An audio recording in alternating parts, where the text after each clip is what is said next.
জয়পুরহাট জেলার প্রায় সব মাধ্যমিক স্কুলেই অনেক শিক্ষার্থীর হাতে বইয়ের পাশাপাশি দেখা যাচ্ছে শাখা, সিঁদুর ও মেহেদির রং। কিছু ছাত্রী পড়াশোনার পাশাপাশি সামলাচ্ছেন সংসারও। সভা সমাবেশ করে তো কোনো লাভ হচ্ছে না, আমাদের বাল্যবিবাহ বন্ধ হচ্ছে না, নারী নির্যাতন বন্ধ হচ্ছে না। অর্থাৎ আমাদেরকে সচেতন হতে হবে এবং রাস্তাঘাটে যখন আমরা যাব তখন আমাদেরকে স্বাধীনতা বজায় রাখতে হবে। ক্লাস 10-এ পড়ি, আমাদের ক্লাসে মোট শিক্ষার্থী 24 জন, তার ভিতর ছেলে হচ্ছে আমাদের 14 জন, তার ভিতর নিয়মিত 10 জন আসে, আর মেয়েদের সংখ্যা হচ্ছে 10 জন, 6 জনের বিয়ে হয়ে গেছে। বাল্যবিবাহ দেওয়া উচিত না, আমাদের পড়ালেখা নষ্ট হচ্ছে। এই সময় আমাদের পড়ালেখা করার সময়, কিন্তু পরিবার থেকে বিয়ে দিয়ে দেয়। বিয়ে দেওয়ার কারণে পড়ালেখা হয় না, অন্য মেয়েরা সংসার সামলায়। গ্রামে মেয়েদের তাড়াতাড়ি বিয়ে দেওয়ার প্রবণতার কারণে শিক্ষার্থীদের ভবিষ্যৎ নষ্ট হচ্ছে। এখনকার দিনকাল খারাপ, ওই জন্য আমরা বিয়ে দিছি যে সব জায়গাতে দেখা যাচ্ছে এর সাথে বের হয়ে যাচ্ছে, ওর সাথে বের হয়ে যাচ্ছে, এইরকম ভেবে চিন্তে আমরা বিয়ে দিছি যে বিয়েটা দিই। আমরা দেখে শুনে আমরা বিয়েটা দিছি। মেয়েটা 18 বছর এখনো পূর্ণ হয় না, 18 বছর চলতেছে। লেখাপড়া তত সমর্থন দেওয়া যাচ্ছে না, গরিব মানুষটা দিন করা দিন খাওয়া, কিভাবে চলাফেরা করবে কোন? মেয়ে অল্প বয়সে লেখাপড়া করতে করতে এইটে ব্ল্যাক করে আমার মেয়েটার বিয়ে হয়েছে। সেখানে ঘর সংসার করে খেতে খেতে মেয়েটার হয়নি বাবা, আমার মেয়েটার তালাক প্রাপ্য করেছে। দারিদ্র্য ও নিরাপত্তার কারণে মেয়েদের বিয়ে দিতে বাধ্য হচ্ছেন বলে জানান অভিভাবকরা। অল্প বয়সে বিয়ে দিলে তারা অল্পতে মানে সংসার জীবনে যে অনেক সাংসারিক জীবনে কষ্ট ভোগ করবে। বাল্যবিবাহ বন্ধ আগের চেয়ে অনেকটা কমেছে, কিন্তু সচেতন হয়েছে অনেকাংশেই কমে গেছে। আমাদের স্কুলে বিবাহিত কোনো মেয়ে লেখাপড়া আমার মনে হয় করে না।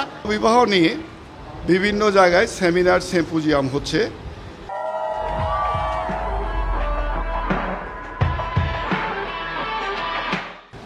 ছেলেদের নিয়ে আমরা করছি, মেয়েদের নিয়ে করছি, কিন্তু সমস্যাটা হলো যে অভিভাবকদের সচেতনতার ব্যাপারে পদক্ষেপ গ্রহণ করা হচ্ছে খুব কম। ইদানিং শিক্ষা প্রতিষ্ঠান এবং গ্রাম অঞ্চলে বাল্যবিবাহের প্রবণতা বৃদ্ধি পেয়েছে। শিক্ষা প্রতিষ্ঠানে বাল্যবিবাহ প্রকোপ বৃদ্ধি পাচ্ছে, এটা আমাদের অজান্তেই হয়ে যায়। অভিভাবকেরা আমাদেরকে জানায় না, কিন্তু যখন আমরা এটা জানতে পারি তখন আমাদের করার কিছু থাকে না, এবং আমরা তখন উপবৃত্তি এবং সরকারি কোষাগার থেকে যে টাকা পাই সেটা আমরা বন্ধ করে দিই। আমাদের বিদ্যালয়ের শিক্ষার্থী ঝরে পড়ার অন্যতম কারণ বাল্যবিবাহ রোধে নানামুখী পদক্ষেপ থাকলেও আমরা অনেক সময় চেয়ে দেখা ছাড়া কিছু করা থাকে না। বিবাহিত শিক্ষার্থীকে সরাসরি উপবৃত্তির টাকা প্রদানের প্রমাণ মিললেই কঠোর ব্যবস্থার হুঁশিয়ারি দেন এই কর্মকর্তা।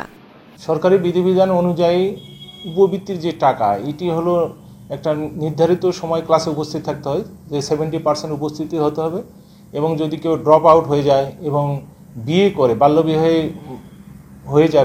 হয়ে যায় তাহলে সে কিন্তু এই টাকা পাবে না। এই ধরনের কোনো বিধান নাই। যদি কোনো প্রতিষ্ঠান এভাবে দিয়ে থাকে যা ফাইন্ড আউট করতে না পারে, এবং আমাদের কাছে যদি ওই ধরনের অভিযোগ আসে, তাহলে আমরা এটি বিধি মোতাবেক ব্যবস্থা নেব। মেয়েদের শিক্ষা জীবন টিকিয়ে রাখতে হলে কার্যকর পদক্ষেপ নেওয়া জরুরি বলে জানান জেলা প্রশাসক। বাল্য বিবাহ যে বিষয়টি, এটা হচ্ছে যে আমি আমার সন্তানের ক্ষতি করছি। এখন এই জিনিসটা যতক্ষণ পর্যন্ত আমি নিজে উপলব্ধি না করব, ততক্ষণ পর্যন্ত আমরা যত মোবাইল কোর্ট করি, আমরা যতই তাদেরকে গার্জিয়ানকে শাস্তি দেই, আমরা যতই বিভিন্ন জায়গায় কমিটি তৈরি করি, আসলে এটা প্রতিহত করাটা ডিফিকাল্ট।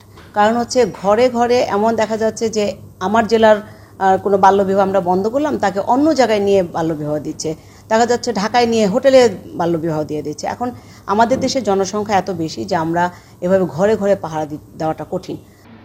শুধু শিক্ষার্থীকে বিদ্যালয়ে আনা নয়, তাদের শিক্ষা জীবন সুরক্ষিত রাখতেও বাল্যবিবাহ প্রতিরোধে কার্যকর উদ্যোগ নিতে হবে।